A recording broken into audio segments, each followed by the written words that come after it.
함께 하나님의 말씀 같이 봉독하도록 하겠습니다. 누가복음 19장 1절에서 10절까지의 말씀입니다. 우리 예수를 향해서 예수님 때문에 행복하세요 라고 다시 한번 인사하겠습니다. 세 분 이상 예수님 때문에 행복하세요. 예수님 때문에 언제나 행복하실 수 있기를 바랍니다. 아멘.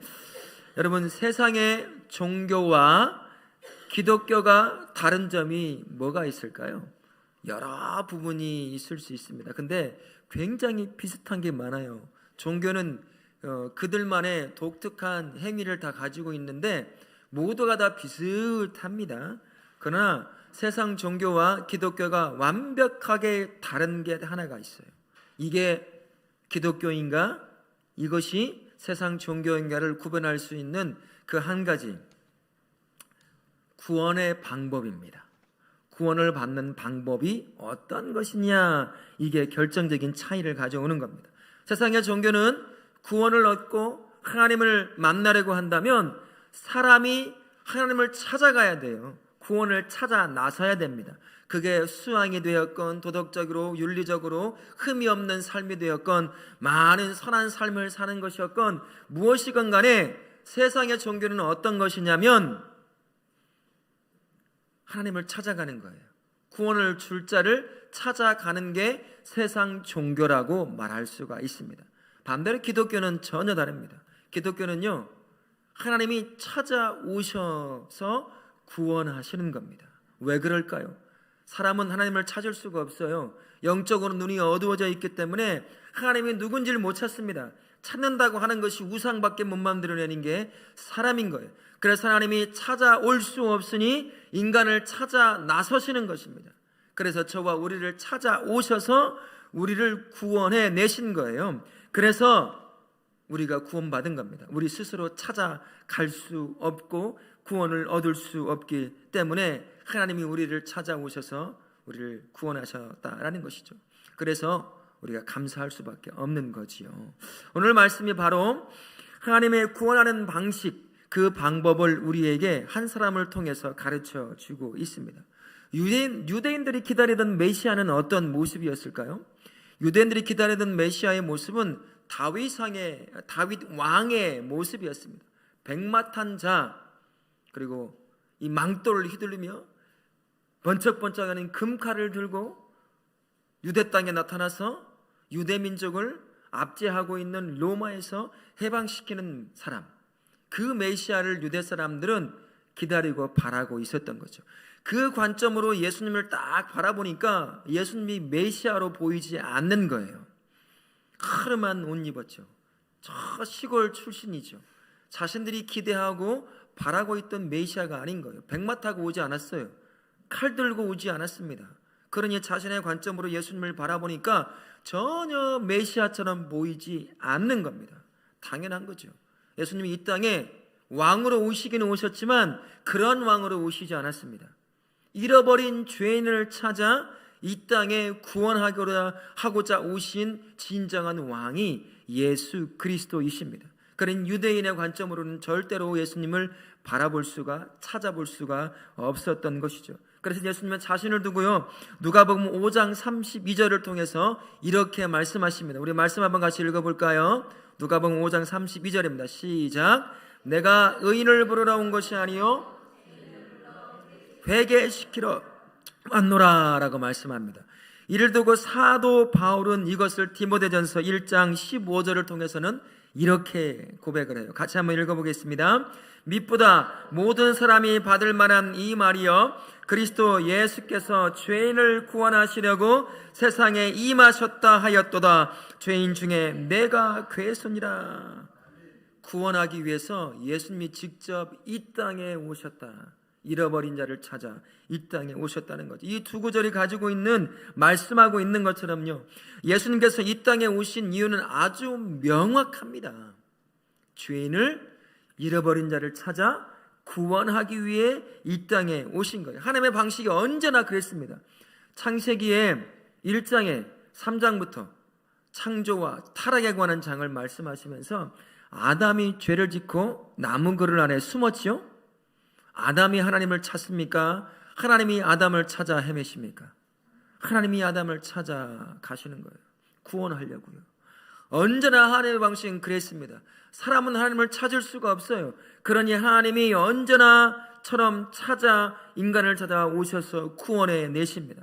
지금도 똑같은 방식으로 인간을 찾아 구원해 내신다라는 것입니다.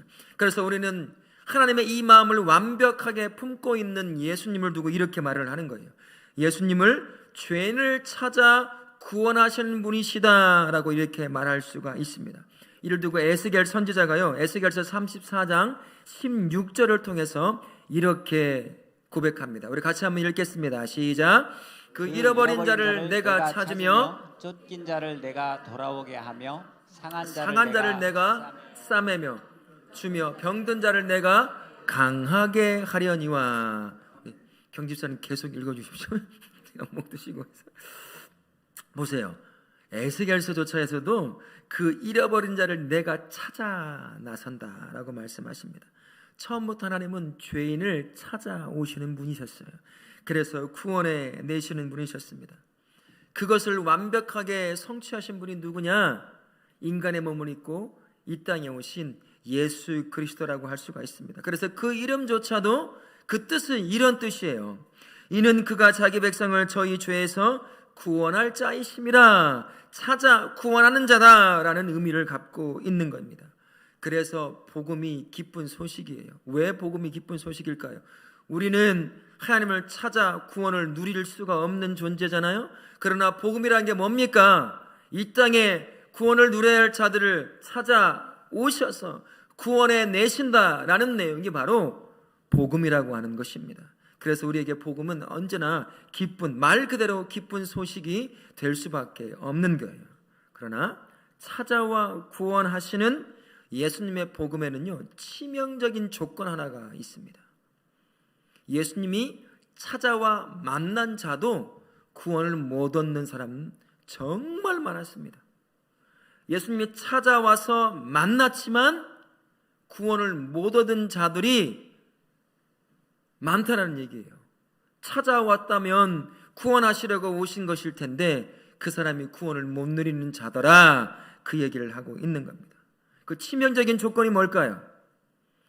예수님이 찾아와 만난 자는 그가 구원을 누릴 때 반드시 하는 고백이 있어요. 내가 죄인입니다.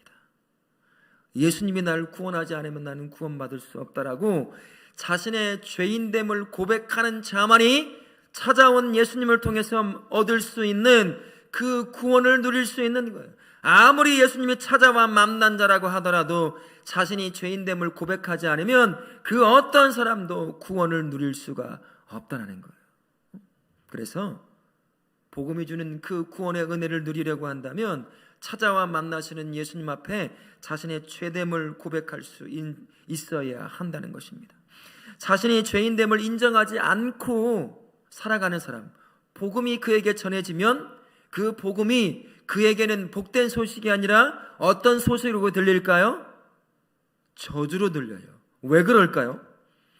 복음 앞에, 예수님 앞에 찾아온 그분 앞에 섰는데도 자신이 죄인됨을 고백하지 않아요. 그러면 자신은 누구라는 의미일까요? 나는 의인이라는 의미예요. 그런데 복음을 받아들이면 그 복음 안에서 발견되는 나의 모습은 뭘까요? 죄인의 모습을 받아들여야 돼요. 내가 의인인데 복음에 비춰진 나의 모습이 죄인이라는 거예요. 도저히 받을 수가 없는 거예요. 비극으로 다가오는 것입니다. 예수님 앞에 스스로를 죄인으로 고백하지 않고 복음 앞에 서면 복음 자체는 그 사람에게는 비극이 되는 거예요. 그러나 복음 앞에 섰을 때 그 복음이 비춰주는 자신의 죄인됨의 그 모습을 있는 그대로 인정하고 하나님 앞에 나는 죄인입니다 라고 회개한다면 그 복음은 저주가 아니라 말 그대로 복된 소식인 거죠. 나를 구원해내는 능력이 되는 것입니다. 진실한 회개, 죄인임을 깨닫고 진실한 회개를 고백하는 자들만이 예수님이 주시는 그 말씀이 주는 복음 앞에 복음을 누리며 사는 존재가 되는 거예요. 그래서 예수님이 찾아온다 하더라도 자신의 죄인됨을 고백하지 않으면 절대로 구원을 얻을 수가 없습니다. 이것은 오늘 삭개오라고 하는 이 사람이 우리에게 지금 보여주고 있어요. 삭개오는 어떤 사람이죠? 여러분 잘 아시죠? 유대 사회에서 사람 취급을 못 받던 사람이었습니다. 죄인 중에 괴수라고 고백하는 사도 바울이 있는데, 진짜 고백해야 될 사람이 있다고 한다면 아마 이 삭개오라는 사람일 거예요. 여리고 지역의 세무서 서장입니다. 지금으로 말하면 이 전주시 세무서의 서장인 거예요. 돌 맞아 죽어도 아무도 불쌍하다고 얘기하지 않는 사람, 돌에 맞아 죽지 않은 것이 은혜요 감사라고 고백할 수밖에 없는 삶을 살던 사람, 그 사람이 삭개오라고 하는 사람이었습니다. 아무도 찾아오지 않아요. 광야와 같은 인생을 살던 사람, 그 사람이 삭개오라고 하는 사람의 인생이었습니다. 죽은 인생과도 같은 거죠. 그런데 그 인생에 하나님이, 예수님께서 찾아가셨습니다. 모양으로 보면 삭개오가 예수님을 만나러 찾아오신 것 같아요. 그 모습을 보면. 하지만 예수님께서 말씀하시고 행동하시는 것은 언제나 의도성을 가지고 행동하십니다. 여리고로 가지 않아도 되지만 여리고로 가신 이유는 뭐겠어요? 뽕나무에 숨어있는, 돌감나무에 숨어서 자신을 바라보고 있는 가장 불쌍한 인생, 스스로가 죄인임을 알고 있는 그 삭개오를 만나러 그곳에 가시는 거예요. 그래서 삭개오를 만납니다. 그리고 그의 집에 유하자 그가 스스로 자기의 입을 통해서 내가 죄인입니다고 고백합니다. 그리고 자신의 재산은 전부를 가난한 사람에 주고 남의 재산을 뺏은 것이 있다고 한다면 몇 배를 갚아서 줘서 갚겠다라고 이야기를 하죠. 실제로 삶의 변화를 일으킨 사람, 이 사람이 바로 삭개오라고 하는 사람이었어요. 삭개오를 보면요, 정반대의 사람들이 떠오릅니다. 예수님을 찾아온 사람들이 있어요. 예수님이 찾아가 만난 사람들이 있는가 하면 예수님을 찾아온 사람들이 있다는 거예요. 근데 결과는 똑같은 예수님을 만나요. 그러나 결과는 완전히 다릅니다. 주로 예수님을 찾아온 사람들이 누가 있을까요? 바리새인들이었어요. 그 당시 유대 사회를 주물럭하고 있던 정치, 문화, 경제 모든 부분의 리더로 서 있던 그런 사람들이 예수님을 찾아왔습니다. 그런 사람들 어떻게 됐을까요? 자신이 죄인됨을 고백하고 구원을 얻을 수 있었을까요? 절대 못 얻었어요. 대부분의 사람들이 완전히 다른 의도를 가지고 왔거든요. 예수가 행하는 기적, 예수님의 입에서 선포되는 말씀에 그것이 신성모독이니 어떤 식이든 예수님을 끌어내려 심지어는 죽이려고 하는 그러한 악한 의도를 가지고 예수님 앞에 온 거예요. 자기가 죄인이기 때문에 죄인인 그 삶이 회개하고 구원받기 위해서 예수님 앞에 나온 게 아니라는 거예요. 그래서 그 모든 사람들은요, 예수님을 찾아온 사람들은 구원을 얻지 못합니다. 끝까지 적대자로 서게 되는 거예요. 끝내 예수님을 어떻게 하죠? 십자가에 못 박아 죽는, 앞장서는 일을 하게 됩니다. 부자 청년도 보세요. 선한 의도를 가지고 예수님을 만나러 왔어요. 예수님이 찾아간 사람이 아닙니다. 그가 만나러 왔어요. 자신의 의인됨을 인정받고 싶은 거예요. 그러나 구원은 그렇게 임하는 게 아니잖아요. 내가 죄인됨을 고백하는 자가 구원을 받는 겁니다. 부자 천령 돌아갔습니다. 니고데모 어떻죠? 예수님을 만나러 온 사람이에요. 그 밤에 이것저것 손해볼 걸 다 감수하고 예수님을 만나러 왔어요. 그 어떻게 됐을까요? 물론 나중에는 여러 이야기를 들어보면 그도 예수님을 만나 구원을 얻은 자가 되었다라고 말을 하지만, 그러나 성경에 나와 있는 대로 본다면 여전히 그도 예수님을 구주로 영접한 자가 아니에요. 참 희한하지 않아요? 예수님을 만나러 온 자들, 자기 의지를 통해서 만나러 온 사람들은 구원을 얻지 못했어요. 그러나 예수님이 찾아간 사람들, 그 사람들은 다 구원을 얻어 누린 게 된 겁니다. 무슨 차이가 있겠습니까? 무슨 차이가 있을까요?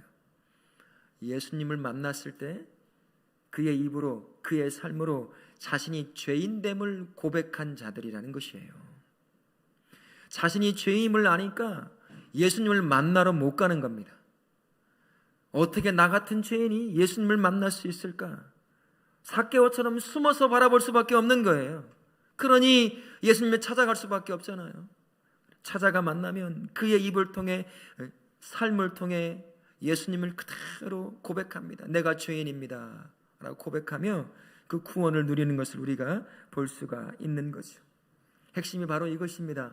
내가 죄인임을 고백하고 회개하느냐 그렇지 않느냐가 찾아오신 예수님을 만난 자가 구원을 누릴 수 있느냐 누리지 못하느냐가 결정이 된다라는 것입니다. 저와 우리 여러분 모두가 다 찾아오신 예수님을 만난 줄로 믿습니다. 내가 찾아가 구원을 누리는 것이 아니라는 사실을 꼭 기억하며 사실 수 있기를 바랍니다. 그런데 이런 의문이 들어요. 삭개오 진짜 예수님을 만나 구원을 받은 사람일까? 이런 의문이 들 때가 있어요. 내가 구원받았다는 것을 어떻게 알 수 있을까요? 다른 사람이 예수를 만나 회개함으로 구원을 받았다는 것을 어떻게 알 수 있을까요? 삭개오 그 삶을 보여줍니다. 삭개오가 예수님을 만나고 그의 삶이 어떻게 되었어요? 완전히 변화되었습니다. 삭개오는 자신이 죄인됨을 인정했을 뿐만 아니라요, 자신의 삶을 완전히 포기했습니다. 삭개오에게 있어서 돈이라고 하는 것은 어떤 의미가 있을까요? 그의 정체성이에요. 그의 삶입니다. 마치 자식이 나의 정체성과 같은 그런 것과 똑같아요. 그에게 돈을 빼고는 살 이유가 없는 사람이에요. 그러니 수많은 같은 민족 사람들에게도 손가락질을 죄인 취급 당하면서도 그렇게 돈을 모은 이유가 바로 거기 있는 거죠. 근데 예수님을 만나 회개하자, 죄인됨을 고백하자 그의 인생이 어떻게 바뀝니까? 가난한 자를 위해 자기네 재산을 반절을 다 내놓습니다. 그리고 남을 속여서 빼앗은 것이 있다고 한다면 몇 배의 갑절을 더해서 갚겠다라고 다 포기하겠다는 얘기나 똑같은 거예요. 내가 예수를 만나 죄인됨을 고백하고 회개함으로 구원받았다라는 것은요, 반드시 삶의 변화가 일어나게 되어 있다라는 것입니다. 그래서 고린도후서 5장 17절에 그 삶을 두고 이렇게 이야기하는 거죠. 우리 같이 하나님의 말씀 같이 읽어보도록 하겠습니다. 누구든지 그리스도 안에 있으면 새로운 피조물이라. 이전 것은 지나갔으니 보라 새 것이 되었도다. 예수 안에 들어가면, 예수님을 만나면 반드시 그의 인생이 바뀌게 되어 있다는 것이에요. 삶의 목적이 바뀝니다. 삶의 방향이 바뀌어요. 어제의 삶과 오늘의 삶이 완전히 바뀝니다. 내가 구원받은 것, 누군가 구원받은 것을 스스로 확인시켜 보고 싶으면 내 삶이 변화가 되었느냐, 그것을 보면 알 수가 있어요. 예수 만난 자 치고 인생의 변화를 겪지 않은 사람 누가 있을까요? 삶의 방향을 바꾸지 않은 사람 누가 있을까요? 예수님을 진짜 만났다면, 예수님을 진짜 만나 그분 앞에 내가 죄임을 고백하고 회개하며 그분을 구세주로 영접한 자가 있다고 한다면 누가 인생을 변화시키지 않겠습니까? 진짜 구원받은 자 인생의 변화를 반드시 일으켜낸다라는 사실입니다. 여러분의 삶은 어떠신가요? 변화된 삶을 살고 계십니까? 예수님을 구세주로 영접함으로 말미암아 어제의 삶과 예수님을 알지 못하고 영접하지 않았던 삶과 예수님을 영접한 현재의 삶에 여러분 어떤 삶의 변화를 겪고 계십니까? 여전히 어제의 나와 오늘의 나가 똑같은 그런 삶을 살고 계십니까? 찾아와 오셔서 나를 만나 주셨는데도 불구하고 여전히 예수를 온전히 영접하지 못하고 죄인됨을 고백하지 못하고 회개하지 못함으로 구원의 은혜를 누리지 못하고 계시는 분이 계십니까? 찾아오신 그분을 온전히 만나실 수 있길 바랍니다. 그리고 그분을 통해 내가 죄인됨을 발견하시고 회개함으로 주님 앞에 온전히 돌아서 그분을 구세주로 영접함으로 저와 우리가 누리고 있는 구원을 풍성히 누리실 수 있기를 바랍니다. 뿐만 아니라 그 과정 가운데 여러분의 삶을 돌이킬 수 있길 바라요. 참 예수를 믿는다고 하는 수많은 사람들이 있지만, 입으로 고백하는 사람들이 있지만요, 삶을 보면 예수를 믿지 않았을 때와 믿는다고 얘기했을 때와 별반 차이가 없는 삶을 살아가는 것을 보게 돼요. 정말 예수를 믿어 구원받은 자인가, 자신이 죄인됨을 인정하고 회개한 자인가 의심이 들 때가 있다라는 것이죠. 진짜 구원받는 믿음이 뭐겠습니까? 구원받은 믿음이요, 반드시 삶의 변화가 일어나요. 찾아오신 예수님을 만난 모든 성경의 인물들을 보십시오. 그 악했던 사도 바울, 예수 믿는 자를 잡아 죽이려고 했던 사도 바울, 그가 예수를 만나 자신이 죄인의 괴수임을 고백합니다. 그리고 인생을 완전히 돌이키는 걸 볼 수가 있어요. 모든 인생, 찾아오신 예수를 만나는 모든 인생은 반드시 삶의 변화를 겪게 된다는 사실을 기억하십시오. 그리고 내 삶이 예수를 만났다고 고백하는 삶이지만 실제 나의 삶이 진짜로 구원받은 삶인지 곰곰이 말씀 앞에 여러분의 스스로를 세우며 점검해 보실 수 있기를 바랍니다. 성도가 구원의 은혜를 누리는 것은요, 예수께서 우리를 찾아와 구원해 내셨기 때문입니다. 내가 의인이기 때문에 구원받아 구원을 누리는 게 아니라는 거지요. 예수께서 이 땅에 나를 찾아오셔서 하나님을 찾지 못하고 구원을 찾지 못하고 그냥 그것이 구원이니 이것이 구원이니 우상과 이것저것 쫓아 살아가는 삶, 그 연약한 삶을 살아가니 그것이 너무 불쌍해서 직접 인간의 몸을 입고 이 땅에 오셔서 우리를 찾아오셔 구원해 내셨습니다. 그래서 우리가 구원을 받아 누리고 있는 줄로 믿습니다. 그래서 우리가 누리는 구원을 우리는 뭐라고 부를 수 있을까요? 전적인 하나님의 은혜다라고밖에 말을 못하는 거예요. 내 입에서 주어진 삶의 현상들을 두고 불평할 수 없는 이유가 바로 여기에 있는 겁니다. 나 같은 죄인을 찾아오셔서 내가 찾지 못하는 구원을 친히 나를 찾아오셔서 나에게 구원을 주신 그 예수님, 그래서 내가 받을 수 없는 그 구원의 은혜를 받아 누리며 사는 것 아니겠습니까? 그런데 여전히 찾아오신 그분을 만났다고 말하면서도 삶은 똑같아요. 안 믿었을 때와 믿는다고 말할 때와 여전히 똑같다면 그게 구원받은 인생일 수 있을까요? 반드시 예수를 만나면 변화가 됩니다. 여러분, 이런 사람도 봤어요. 내가 정말 좋아하는 자매를 만나잖아요. 형제가 어떻게 변하는 줄 아세요? 언어가 바뀝니다. 욕을 그렇게 입에 달고 살던 그 형제가요, 어느 날부터 욕을 안 해요. 그 자매에게 잘 보고 싶어가지고. 술을 그렇게 먹던 형제가요, 술을 끊어버려요. 왜요? 그 자매한테 잘 보이려고. 평생 내가 교회 문을 열고 들어가는가 보라 라고 외쳤던 그 형제가요, 어느 날 교회를 가요. 왜요? 그 자매가 교회를 가니까 마음 얻으려고. 사람 한 명을 만나도 이렇게 삶이 변하더라고요. 날 구원하신 예수를 만났다고 말하면서도 하나도 안 변했어요. 입도 안 변해요. 생각도 안 변해요. 바라보는 눈도 안 변해요. 똑같아요. 어떻게 그게 구원받은 인생일까요? 어떻게 함부로 구원받은 인생, 구원받지 못한 인생을 그렇게 함부로 말할 수 있겠습니까? 네, 맞아요. 함부로 말할 수 없겠죠. 하지만 그의 삶이 열매잖아요. 구원받은 삶은 반드시 열매를 맺게 되어 있어요. 구원받지 않은 삶도 열매를 맺게 되어 있습니다. 구원받은 자의 열매가 뭐겠습니까? 삶의 변화예요. 삶의 모든 방향이 예수님을 향해 가는 것입니다. 때로는 실패를 보더라도 그게 열매로 드러나게 되어 있거든요.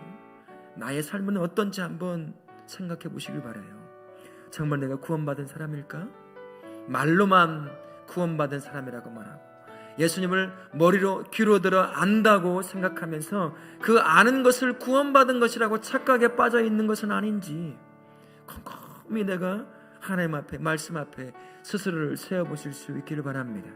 찾아오신 예수님, 그분을 만났음에도 구원받지 못하는 가장 불쌍한 그러한 사람이 되지 마시고, 찾아온 예수님을, 그분을 만나고 그분 앞에 내가 죄인됨을 고백하고 회개함으로 말미암아 그분이 주실 수 있는 그 구원의 은혜를 풍성히 누리시는, 그리고 삶의 변화를 일으키시는 그러한 성도님 되실 수 있기를 예수님의 이름으로 축원합니다. 아멘.